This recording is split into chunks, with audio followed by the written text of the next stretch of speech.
Basic story ये है कि एक फैमिली को एक विच मॉन्स्टर फैमिली में चेंज कर देती है, पर वो फैमिली इस बात से खुश नहीं है और वो चाहती है कि हम जल्दी से अपना पुराना रूप पालें। तो आइए देखते हैं वो इसके लिए किस किस तरह से एफर्ट्स करते हैं। अब मूवी की स्टार्टिंग में हम एक वैम्पायर को देखते हैं जो कि एक बड़े से और पुराने से घर में रहा करता था। वो कई सालों से अकेला ही रह रहा था और उसके पास सिर्फ उसका सर्वेंट और उसके 3 पेट बैट्स थे, यानी चमगादड़ थी। उसे कोई बात नहीं करता था और वो अपना आप छुपा कर रखता था कि तभी अचानक उसके नंबर पर एक कॉल आती है। वैम्पायर काफी हैरान होकर कॉल उठाता है कि मुझे किसने कॉल कर ली।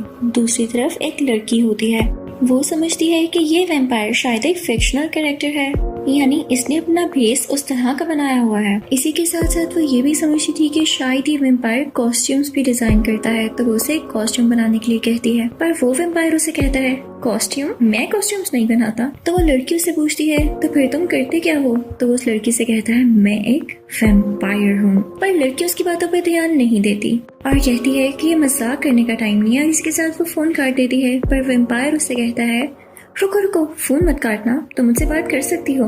दरअसल काफी अरसे बाद मुझे किसी ने कॉल किया और मैं नहीं चाहता कि वो इस तरह कॉल काट के चला जाए। क्या तुम मेरी दोस्त बनोगी? पर इससे पहले ही वो लड़की फोन काट चुकी होती है और साथ ही साथ वो जिस जगह से गुजर रही होती है वहाँ उसका पांव स्लिप होने की वजह से उसका फोन ट्रेन में गिर जाता है, यानी वाटर ड्रेनेज में। इस बात की वजह से वैम्पायर को बहुत गुस्सा आता है। इतने टाइम बाद उसे किसी ने कॉल की थी और उसने भी उससे बात नहीं की और अब तो ये लड़की उसे अच्छी लगने लगी थी। तो वो अपने सर्वेंट से कहता है कि इस लड़की को मेरे लिए ढूंढो, चाहे जो भी करो। वो उससे कहने लगता है मैं अब इस लड़की से शादी करूंगा। अब आइए जानते हैं उस लड़की के बारे में। वो लेडी दरअसल मैरिड है। उसके हस्बैंड एक बिजी पर्सन है और उन पे काफी वर्कलोड है, जिसकी वजह से वो एक साथ ज्यादा टाइम स्पेंड नहीं कर पाते। साथ ही साथ इस लेडी के 2 बच्चे भी हैं, एक बेटा और एक बेटी। बेटा तो पढ़ाई में बहुत इंटेलिजेंट है लेकिन बेटी नहीं। उसकी बेटी बस हर टाइम एंजॉयमेंट करना चाहती है और उसके बेटे को लोग बहुत बुली करते हैं। साथ ही साथ ये लड़की एक बुक शॉप रन कर रही है जिसमें इसको इतना प्रॉफिट नहीं होता, तो इसकी वजह से वो काफी परेशान रहती है और हमेशा अपनी एक दोस्त से अपने मसले शेयर करती रहती है। अब यहाँ पर हमें ये भी पता चलता है कि वो लेडी कॉस्ट्यूम्स क्यों ऑर्डर करवा रही थी। वो इसलिए क्योंकि उसकी फ्रेंड ने उसे कॉस्ट्यूम पार्टी के बारे में बताया था। उसकी फ्रेंड ने उसे कहा था कि अगर तुम यहाँ पर जाओगी तो तुम बहुत अच्छा और फ्रेश फील करोगी। इस लेडी और इस मूवी की मेन कैरेक्टर का नाम है एमा। अब एमा कहीं और से कॉस्ट्यूम्स ले लेती है। वो घर जाकर अपने हस्बैंड और अपने बच्चों को कॉस्ट्यूम्स दिखाती है, लेकिन वो एक्साइटेड नहीं होते। तो एमा उनसे कहती है बस करें, बहुत हो गया, बस मैं ड्रेसेस ले आई हूँ, आप लोगों को पहनने होंगे। अब इस वजह से वो सारे तैयार हो जाते हैं। एमा खुद एक बड़ी ही प्यारी वैम्पायर बन जाती है। उसका हस्बैंड मॉन्स्टर बन जाता है। उसका बेटा एक वेयरवुल्फ बनता है, जबकि उसकी बेटी एक मम्मी बनती है। अब उधर वैम्पायर एमा के नंबर से उसकी फेसबुक आईडी भी निकाल लेता है और उसमें से पिक्चर को देखता ही रह जाता है। साथ ही साथ वो एक ऐसे रूम में जाता है जहाँ पर उसने एक बूढ़ी विच कैद की होती है। वो विच उसने कई सालों से कैद की हुई थी कि जब कोई टाइम आएगा या मुझे इससे कोई काम पड़ेगा तब मैं इसे आजाद कर दूंगा और इसके बदले में से कुछ मांग लूंगा।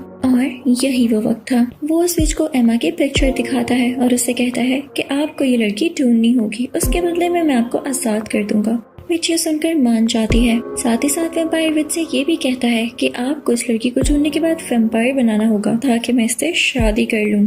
विच कहती है लेकिन वैम्पायर तो तुम उसे भी काट कर बना सकते हो, जैसे तुमने दूसरे लोगों को काट कर कभी वैम्पायर बनाया था। तो वैम्पायर उसे आगे से कहने लगता है हाँ, लेकिन वो मर भी तो गए थे और मैं नहीं चाहता कि एमा मरे, मुझे उसे अपनी बीवी बनाना है। अब विच ये करने को तैयार तो हो जाती है, लेकिन इसकी एक शर्त होती है। उसका मैजिक स्पेल तभी काम कर सकता है जब एमा अंदर से काफी दुखी हो, काफी सैड हो और उसकी वीकनेस का फायदा उठाकर उस पर मैजिक किया जा सके।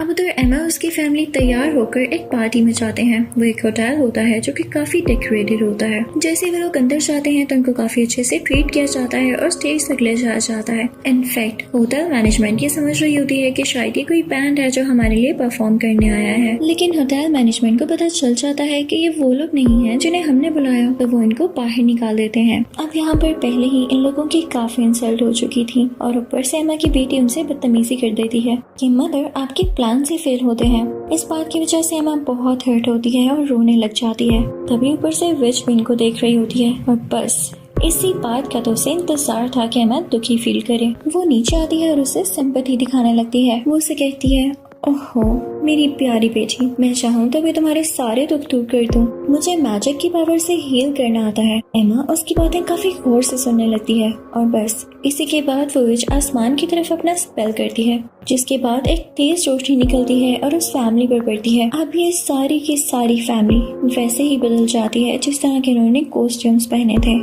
यानी एमा एक वैम्पायर, उसका हस्बैंड एक मॉन्स्टर, उसकी बेटी एक मम्मी और उसका बेटा एक बियर वुल्फ, यानी बियर और वुल्फ का मिक्सचर। ये देखकर वो सब बहुत हैरान और डर जाते हैं। अब यहाँ पर हम देखते हैं कि उस विच के हाथ में एक ग्रीन जेम होता है, यानी एक एमरल्ड होता है। वो उसी ग्रीन जेम को यूज करते हुए अपनी पावर्स का भी यूज करती थी और अब यहाँ पर इसकी पावर काफी कम होने वाली थी और वो एक जगह जाती थी जहाँ पर वो इसको चार्ज करती थी। अब एमा विच से कहती है कि तुमने हमें ऐसा क्यों बनाया, हमें वापस इंसानी रूप में ले आओ। तो वो विच कहती है, सॉरी एमा, मैं अब ऐसा नहीं कर सकती। वो ये कहकर वहाँ से भागने वाली होती है कि तभी एमा उसका बाजू पकड़ लेती है, लेकिन विच के मुंह से निकल जाता है कि वो लंदन आए जाकर अपने इस जेम को चार्ज करने वाली है। उधर ये सारे के सारे लोग घर आ जाते हैं और अब इसमें डिसाइड करने लगते हैं कि हम किस तरह से इस मैजिक से अपनी जान छुड़वाएं। एमा का बेटा कहने लगता है कि हमें लंदन आए जाना होगा ताकि इस विच को पकड़ सके और अब ये सारे प्लान करते हैं कि ये मिलकर लंदन जाएंगे। इसके बाद एमा अपनी फ्रेंड के पास जाती है और उससे कहती है, क्या तुम हमें एयरपोर्ट तक ड्रॉप कर दोगी? तो उनकी फ्रेंड खुशी खुशी उन्हें एयरपोर्ट तक ड्रॉप कर देती है। अब वहाँ पर मैनेजमेंट को जैसे तैसे बेवकूफ बनाकर वो लोग प्लेन में चले जाते हैं।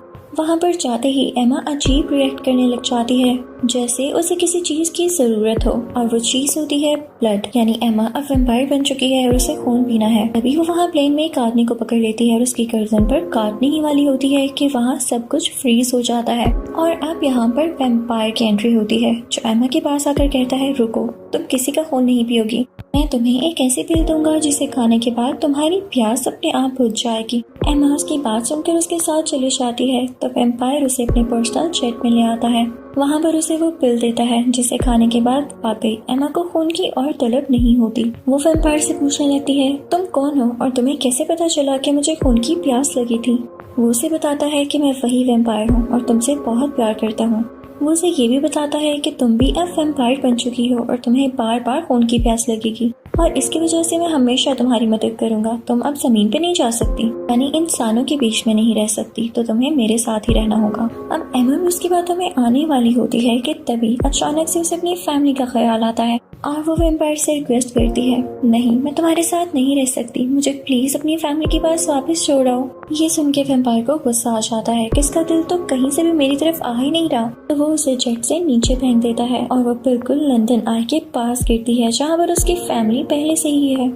उधर वो सब एक दूसरे के साथ मिलकर बहुत खुश होते हैं कि तभी उनका सामना उसे विच से हो जाता है। एमा उसे गुस्से से कहती है, हम तुम्हें ढूंढते ढूंढते यहाँ तक आ गए हैं, जैसे तैसे करके हम सबको वापस से ठीक करो। पर विच उनकी एक नहीं सुनती और उन्हें गायब करके इजिप्ट के एक अजीब से रेगिस्तान तक पहुँचा देती है। अब जब वो मैजिक करने के बाद पीछे मुड़ती है तो देखती है कि एमा की दोस्त वहाँ पर है। अब एमा की दोस्त विच को पकड़ने वाली होती है, लेकिन विच खुद को गायब कर लेती है। पर अनलकीली वो जहाँ पर दोबारा अपीयर होती है वो एक फ्लैग होता है।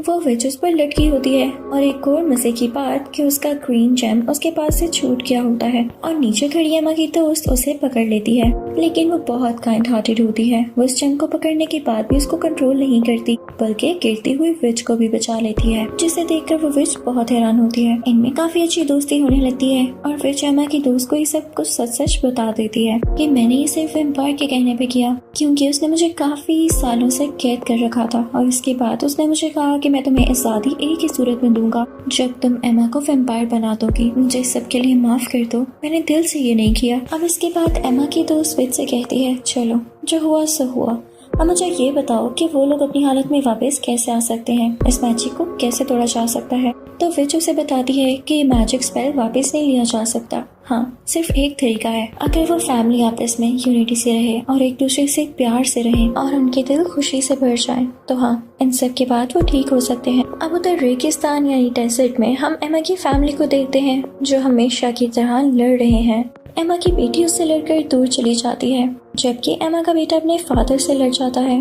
और दोनों पेरेंट्स के मूड खराब हो जाते हैं, तो वो चारों अपना अलग अलग रास्ता ले लेते हैं, यानी डेजर्ट के चारों तरफ निकल जाते हैं। अब वैम्पायर जो कि एमा को मॉनिटर कर रहा था, यानी उस पर नजर रख रहा था, वो ये देखकर बहुत खुश होता है कि एमा अब अकेली हो गई है और इसकी अपनी फैमिली से लड़ाई हो गई है, तो अब की बार ये मेरे साथ रह सकेगी। वो वहाँ से खुशी से निकल जाता है और उस डेजर्ट की तरफ आ जाता है। अब एमा जब अकेली उस डेजर्ट में जा रही होती है तो उसे सामने कुछ लोग दिखाई देते हैं जो वहाँ के टूरिस्ट होते हैं। एमा को उनको देखकर खून की प्यास जाग उठती है, लेकिन इससे पहले कि उन लोगों का भी खून पीती, वहाँ पर वही वैम्पायर आ जाता है और उसे वही पिल खिला देता है। जिसके बाद वह एमा से कहता है, देखा, मैंने तुम्हें कहा था ना कि तुम्हें मेरी जरूरत पड़ा करेगी, आज साथ चलते हैं, मैं तुम्हारे मसलों का हल निकाल लूंगा। वो उसे अपनी बातों में लाकर अपने साथ उसे एक बार फिर से ले जाता है। अब उधर हम देखते हैं कि एमा की बेटी को एक मम्मी किंग मिलता है। वो भी मैजिक का यूज करते हुए उसे अपने साथ एक पिरामिड पर ले आता है और उसे शादी की ऑफर करता है।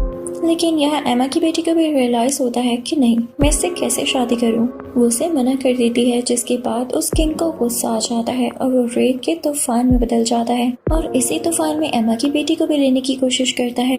लेकिन एमा की बेटी जो कि मम्मी बन चुकी है और उसके पास भी सेम पावर्स हैं, तो वो भी उसी तूफान में बदलकर वहाँ से भाग जाती है। उधर हम एमा के हस्बैंड को देखते हैं जो रेत में अकेला जा रहा होता है कि तभी उसे एक गाड़ी रेत में धंसी हुई दिखती है। वो उस गाड़ी को रेत से आजाद करवा देता है तो देखता है कि उस गाड़ी में कुछ मॉडल्स हैं जो उसका शुक्रिया अदा कर रही हैं और उसे कहती हैं कि तुम चाहो तो हमारे साथ आ सकते हो।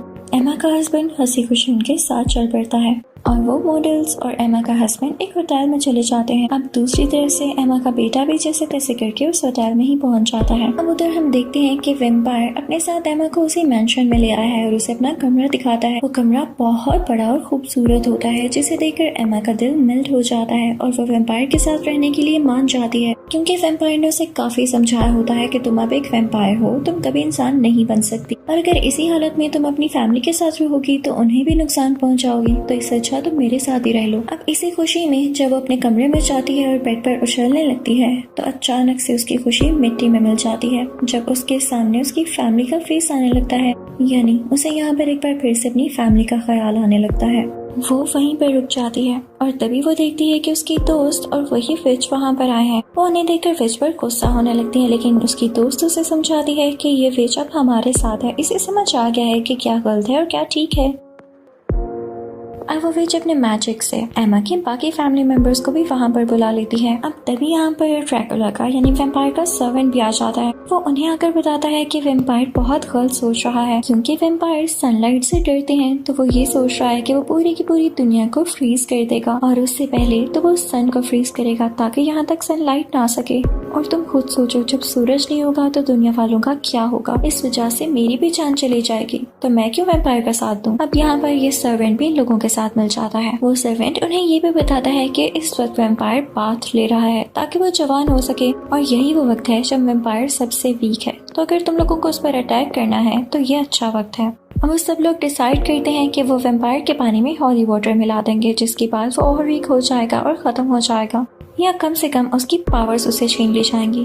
अब ये सब हॉली वाटर लेके उस तरफ बढ़ते हैं जहाँ पर वैम्पायर नहा रहा है, लेकिन वैम्पायर को खबर हो जाती है और वो उनको फ्रीज कर देता है और अपना कैदी बना लेता है। उसके बाद वैम्पायर उन्हें एक ऐसी मशीन दिखाता है जो दुनिया और सन को फ्रीज करने वाली है। साथ ही साथ वो अपने सर्वेंट और विच को भी एक साथ कैद कर देता है और उन्हें कहता है कि तुम लोगों को आजाद करना ही नहीं चाहिए था। उधर हम एमा की फैमिली को देखते हैं जो कि काफी रिग्रेट कर रहे होते हैं कि वो हमेशा ऐसे लड़ते आए, और अब जब वो सारे मुश्किल वक्त में हैं तो एक दूसरे को गले से लगा लेते हैं और कहते हैं कि जो भी हो जाए अब हम एक दूसरे का साथ नहीं छोड़ेंगे, हम मिलकर इसके अगेंस्ट लड़ेंगे। अब बस ये करने की देर थी कि उनका रूप दोबारा से वैसा ही होने लगता है जैसे पहला था। यहाँ पर उन पर किया गया मैजिक स्पेल रिवर्स हो गया था और वो इंसान बन चुके थे, और साथ ही साथ उनके दिलों में इनके लिए प्यार भी आ चुका था। तभी हम देखते हैं कि वैम्पायर के पेट बैट्स वो भी काफी उदास होते हैं और सोचते हैं कि क्यों ना अब भी हम इन लोगों के साथ मिल जाएं, अभी भी वक्त है, वरना वैम्पायर की कैद में रह के यहाँ एक ही जगह रहना है। वो पेट्स उन लोगों की पाँव में बंधी हुई चेन्स को खोल देते हैं। अब ये सारे के सारे मिलके वैम्पायर के पास जाते हैं, लेकिन जैसे ही वैम्पायर अपने हाथ उठाता है कि उनको दोबारा से फ्रीज कर सके,